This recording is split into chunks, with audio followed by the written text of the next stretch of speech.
नमस्कार साथियों। आज हम लोग एम एन रॉय के बारे में पढ़ेंगे, जो कि भारतीय राजनीति के इतिहास में एक बहुत ही महत्वपूर्ण नाम है। मानवेंद्र नाथ राय भारत के पहले कम्युनिस्ट चिंतक थे। उनके बचपन का नाम नरेंद्र नाथ भट्टाचार्य था। इनका जन्म 1887 में बंगाल के एक गांव अवेलिया में हुआ था। 1910 में हावड़ा शिवपुर षड्यंत्र मुकदमे में नरेंद्र नाथ एवं अन्य कार्यकर्ताओं को 9 महीने की सजा हुई थी। राय ने भारत के बाहर जर्मनी, अमेरिका, सोवियत संघ में काफ़ी समय बिताया। 21 दिसंबर 1943 को उन्होंने रेडिकल डेमोक्रेटिक पार्टी की स्थापना की। तो साथियों, आज मैंने इस स्लाइड में आपको थोड़ा सा ब्रीफ किया, संक्षिप्त परिचय दिया एम एन रॉय के लिए।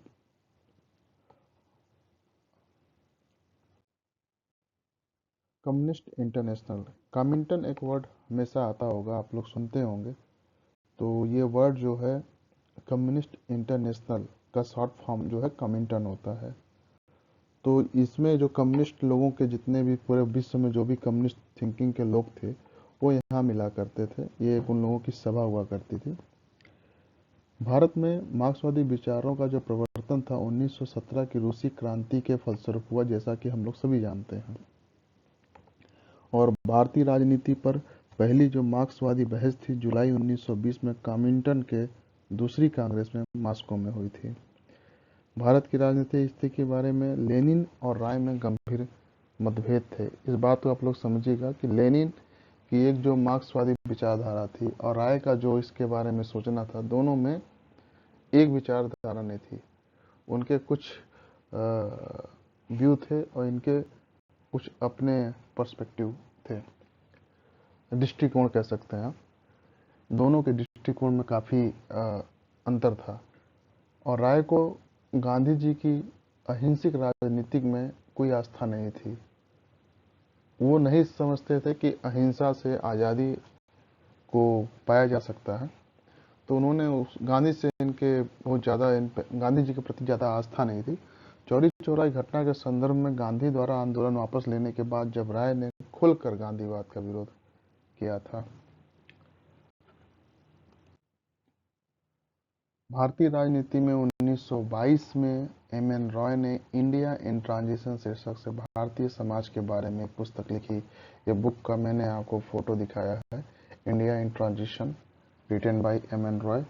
ये एक प्रीलिम्स का क्वेश्चन बनता है, तो आप लोग इसको कंठस्थ कर लीजिएगा। और पहले की मान्यताओं में विदेशी पूंजीपति वर्ग को ही भारतीय जनता का शोषक बताया गया था, लेकिन राय ने इस मान्यता का खंडन किया इस किताब के माध्यम से और पूंजीपति वर्ग को भी जनता का शोषक बताया। मॉस्को में राय और औपनिवेशिक मुद्दों पर लेनिन की अवधारणा की आलोचना करते हुए एक वैकल्पिक दस्तावेज पेश किया गया। राय और कॉमिंटन के मतभेद बढ़ते गए। राय को कॉमिंटन और भारतीय कम्युनिस्ट पार्टी दोनों से निष्कासित कर दिया गया। 1922 के गया अधिवेशन में भारतीय राष्ट्रीय कांग्रेस की कार्य योजना शीर्षक से एक दस्तावेज भेजा, जिसे हसरत मोहानी ने वितरित किया, पेश किया। छठी कांग्रेस में उनके जो डीकोलोनाइजेशन के सिद्धांत को लेकर राय की काफ़ी आलोचना हुई। कॉमिंटन से निष्कासन के बाद रॉय भारत लौट आए। 21 जुलाई 1931 से 20 नवंबर 1936 तक जेल में बंद रहे थे। 1936 में उन्होंने कांग्रेस के फैजपुर अधिवेशन को संबोधित किया था। 1937 में इंडिपेंडेंट इंडिया नाम से एक साप्ताहिक पत्र शुरू किया। 1949 में इसका नाम बदलकर रेडिकल ह्यूमनिस्ट कर दिया गया। तो ये बहुत ही महत्वपूर्ण घटनाएं हैं जो कि आपको एम एन रॉय के बारे में जानना जरूरी है। मजदूर किसान पार्टी, ये एक ऐसी पार्टी है जैसे कि आप कह सकते हैं कि कम्युनिस्ट पार्टी को मतलब नहीं बना सकते थे, इसलिए एक तरह से कम्युनिस्ट से मिलता जुलता इस पार्टी के थ्रू काम किया जाता था। तो जैसा कि इसमें लिखा है, सरकार के दमनकारी रवैया को देखते हुए संवैधानिक रूप से कम्युनिस्ट पार्टी का गठन असंभव था। 1925 में कम्युनिस्ट इंटरनेशनल की कार्यकारिणी द्वारा पारित प्रस्ताव को कार्य रूप देने के उद्देश्य से मजदूर किसान पार्टी के गठन का प्रस्ताव पारित किया गया। 1928 के अंत तक सरकार मुंबई में जो कम्युनिस्टों का प्रभाव बढ़ रहा था उससे काफी चिंतित थी। मार्च 1929 में मेरठ षड्यंत्र के नाम से प्रसिद्ध मामले में 31 कम्युनिस्ट और ट्रेड यूनियन नेताओं को गिरफ्तार करके मुकदमा चला गया।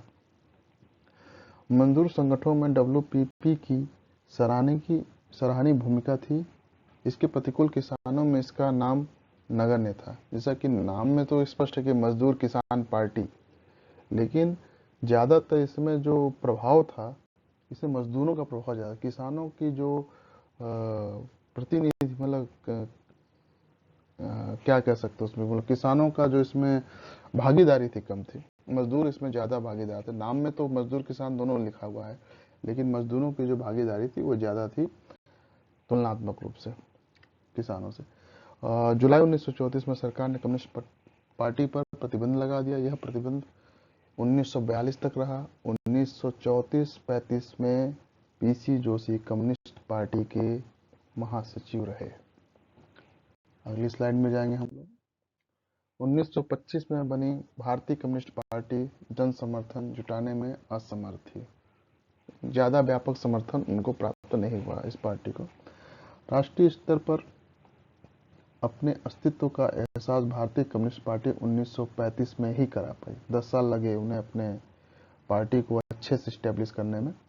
1942 के भारत छोड़ो आंदोलन के दौरान कम्युनिस्ट पार्टी ने अपने सदस्यों को सरकार के साथ सहयोग का निर्देश दिया और जैसा भी चलता रहा। और 1964 में भारतीय कम्युनिस्ट पार्टी का विभाजन हुआ और मार्क्सवादी कम्युनिस्ट पार्टी का उदय हुआ। तो इस तरह से हम कम्युनिज्म और एम.एन. रॉय के साथ जो उनकी सारी जुड़ी घटनाएं थी, थोड़ा सा मैंने संक्षिप्त में आपको बताया है। मैं आशा करता हूं कि यह वीडियो आप लोग को पसंद आया होगा और मिलेंगे अगले वीडियो के साथ। तब तक के लिए नमस्कार साथियों।